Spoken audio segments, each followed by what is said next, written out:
प्यारे विद्यार्थियों, साथियों, सबको मेरा बहुत बहुत नमस्कार। अच्छे हैं आप लोग?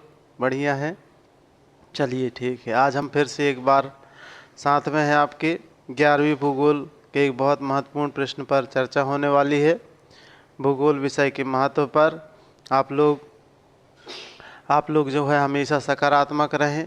आप लोग सकारात्मक रहेंगे तो उसका अच्छा प्रभाव आपके जीवन पर पड़ने वाला है ना। इसलिए अच्छा सोचिए, सकारात्मक रहिए और हमेशा खुश रहिए।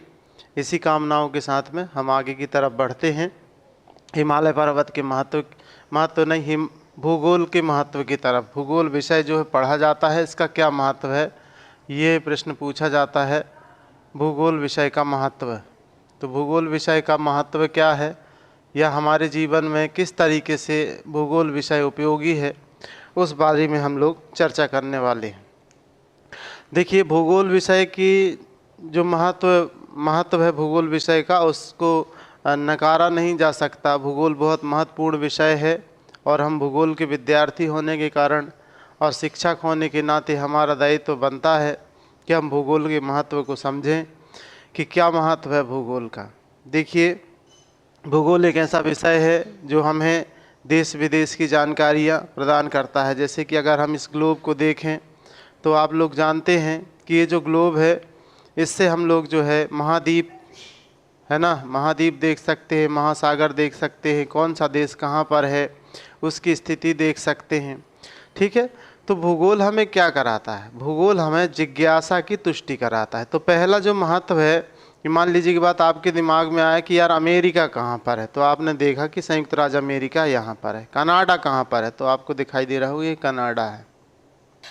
विश्व का सबसे बड़ा जो द्वीप है वो कौन सा है? ग्रीनलैंड द्वीप, ग्रीनलैंड आइलैंड। तो आपको दिख ही रहा होगा ये येलो कलर में, ये विश्व का सबसे बड़ा द्वीप है।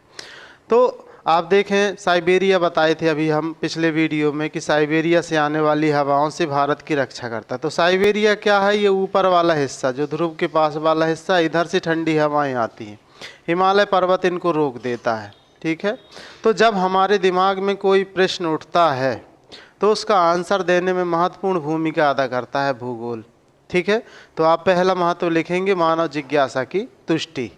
तो आप लिखेंगे हमारे मन में या मानव के मस्तिष्क में जो प्रश्न उठते हैं, है ना, भूगोल विषय के द्वारा, है ना, उन प्रश्नों का क्या किया जाता है? हल किया जाता है। जैसे कि कोई प्रश्न उठे कि भाई कौन सी चीज़ कहाँ पर है, कौन सा देश कहाँ पर है, ऑस्ट्रेलिया कहाँ पर है, तो हम लोग जान जाएंगे।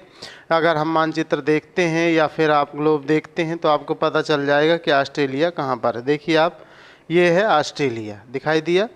तो ऑस्ट्रेलिया यहाँ पर है। अब इसकी स्थिति के बारे में, विस्तार के बारे में भूगोल में पूरी जानकारी प्राप्त होती है। ठीक है, तो पहला जो महत्व है इसका क्या है? मानव जिज्ञासा की तुष्टि। आप अपनी भाषा में लिख लेंगे, मानव जिज्ञासा की तुष्टि की संतुष्टि लिख सकते हैं या तुष्टि लिख सकते हैं, आपको जो ठीक लगे। और कैसा करेंगे? मानव का मूल स्वभाव होता है जिज्ञासा, और भूगोल विषय में मानव की जिज्ञासा को पूरा किया जाता है। अगर हमें विश्व के किसी क्षेत्र, किसी भूभाग की जानकारी चाहिए तो हम भूगोल विषय के द्वारा, मानचित्र के द्वारा उस जानकारी को हम प्राप्त कर सकते हैं। लिख लेंगे। दूसरा जो है इसमें आता है संसाधनों का नियोजन। संसाधनों का नियोजन, संसाधन नियोजन का काम भी हम भूगोल विषय में करते हैं। देखिए, जितने भी हमारे पास संसाधन हैं, चाहे पर्वत हो, चाहे पठार हो, चाहे मैदान हो, चाहे महासागर हो, चाहे द्वीप हो, है ना, मानव की आवश्यकता को पूरा करने में सबकी महत्वपूर्ण भूमिका अदा करता है। अब हम जो है नए नए संसाधनों की खोज होती है। जैसे बॉम्बे हाई, मुंबई से दूर अरब सागर के अंदर एक तेल का, मतलब तेल निकालने का काम किया जाता है बॉम्बे हाई से। तो ये जो क्षेत्र है पहले नहीं खोजा गया था, लेकिन जब से भूगोल में रिसर्च, अनुसंधान वैज्ञानिकों के द्वारा किए जा रहे हैं, है ना, भूगोलवेत्ता भी लगे हुए हैं कि कहाँ पर क्या संभावनाएं हैं। सैटेलाइट के माध्यम से जो है आजकल फोटोग्राफी का काम किया जाता है, तो ऊपर से जो है देखा जाता है कि किस तरीके के संसाधन उपलब्ध हैं, है ना। तो भारत देखिए सैटेलाइट के माध्यम से रिसर्च कर रहा है, मतलब कि ज़मीनी स्तर पर भी काम हो रहे हैं। तो संसाधनों की खोज पर जो है काम किया जा रहा है और नियोजन पर काम किया जा रहा है। किस पर? नियोजन, संसाधन के नियोजन पर, कि कहाँ पर कैसा संसाधन है और उसको हम भविष्य के लिए कितना बढ़िया बना सकते हैं, कितना उपयोगी बना सकते हैं, और जो संसाधन उपलब्ध है हम उसको लंबे समय तक उसका कैसे उपयोग कर सकते हैं। समझ गए होंगे आप लोग। आप अपनी भाषा में लिखिएगा, ठीक है। फिर है देश की सुरक्षा में सहायक। आप लोग फिल्म देखते होंगे अगर, तो कई बार आप लोग देखते होंगे कि जो फिल्में हैं उसमें जो उनके कमांडर होते हैं, सैनिकों के कमांडर होते हैं, तो सेना के कमांडर बताते हैं कि भाई आपको कहाँ से आगे बढ़ना है, कहाँ कैसी ज़मीन मिलेगी। भू स्थलाकृतिक पत्रक होते हैं, उसके माध्यम से प्रशिक्षण दिया जाता है सेना को, जो मदद करता है कि कहाँ पर कैसी भू आकृतियाँ हैं। और देश की सुरक्षा में वर्तमान समय में तो बहुत सहायक है, क्योंकि आप वर्तमान समय में देखें तो इंटरनेट का युग आ गया है और नई नई मिसाइलें, नई नई तरीके के अस्त्र शस्त्र बनाए जाने लगे हैं। ऐसी स्थिति में भूगोल विषय भी अपनी महत्वपूर्ण भूमिका अदा करता है और देश की सुरक्षा में अपना महत्वपूर्ण योगदान देता है। आप इस तरीके से लिख लेंगे। फिर तीसरी बात करें, क्षेत्रीय विकास। भूगोल में क्षेत्रीय अध्ययन किया जाता है। जैसे कि अगर हमें मध्य प्रदेश के बुंदेलखंड का अगर विकास करना हो, तो बुंदेलखंड के विकास के लिए जो है योजना बनाई जाएगी कि कैसा विकास किया जा सकता है। ये एक पठार क्षेत्र है, तो यहाँ पर किस प्रकार की संभावनाएं हैं, कैसा विकास यहाँ पर किया जा सकता है, जल स्रोतों का कैसा विकास किया जा सकता है, कृषि का कैसा विकास किया जा सकता है। तो ये इस पर प्रोग्राम नियोजन का किया जाता है और इस तरीके से भूगोल विषय क्षेत्रीय विकास में क्या करता है, मदद करता है। छोटे छोटे क्षेत्रों में बांटकर उसके लिए रिसर्च किए जाते हैं और अनुसंधान के द्वारा ये पता मतलब लगता है कि किस तरीके से हमें आगे की तरफ में बढ़ना है, किस तरीके से किसी क्षेत्र का विकास संभव हो सकता है। नोट कर लीजिएगा। इसके बाद है विश्व बंधुत्व की भावना।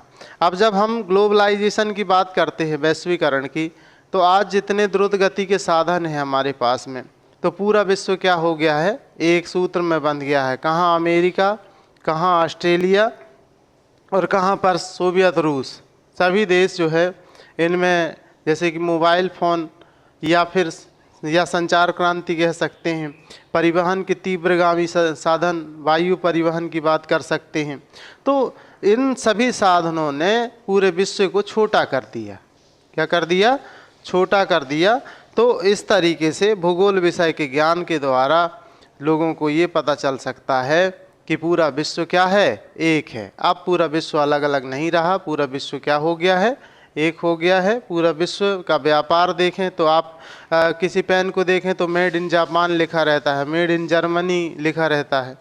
तो वो क्या है, बहुत सारे विश्व के सभी देश एक दूसरे से व्यापार करने लगे, एक देश दूसरे देशों में जाकर लोग रहने लगे, प्रवास करने लगे, रोजगार की तलाश में जाने लगे।